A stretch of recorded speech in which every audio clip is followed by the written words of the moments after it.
नमस्कार मित्रांनो, स्वागत आहे तुमचं अजब दुनियामध्ये.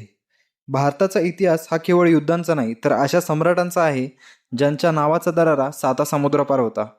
आज आपण पाहणार आहोत अशा 5 महान राजांची माहिती ज्यांनी भारताला सुवर्णकाळ दाखवला होता. शेवटचा राजा तर असा आहे ज्यांना भारतीय नौदलाचे जनक मानले जाते.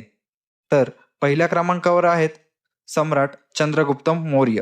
ज्या काळात भारत छोट्या राज्यांमध्ये विभागला होता, त्या काळात आचार्य चाणक्यांच्या मदतीने त्यांनी अखंड भारताचे स्वप्न पूर्ण केले.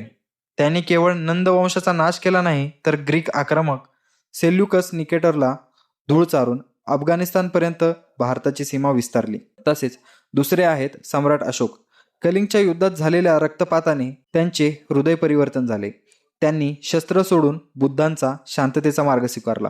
आज आपल्या तिरंग्यावर जे अशोक चक्र आहे ते त्यांच्याच महान वारशाची ओळख आहे. त्यांनी जगाला दाखवून दिले की विजय केवळ तलवारीने नाही तर प्रेमानेही मिळवता येतो. तिसरे नाव आहे सम्राट चंद्रगुप्त. गुप्त वंशाचे हे राजे कधीही कोणतेही युद्ध हरले नाहीत, म्हणून त्यांना भारताचा नेपोलियन असेही म्हणले जाते.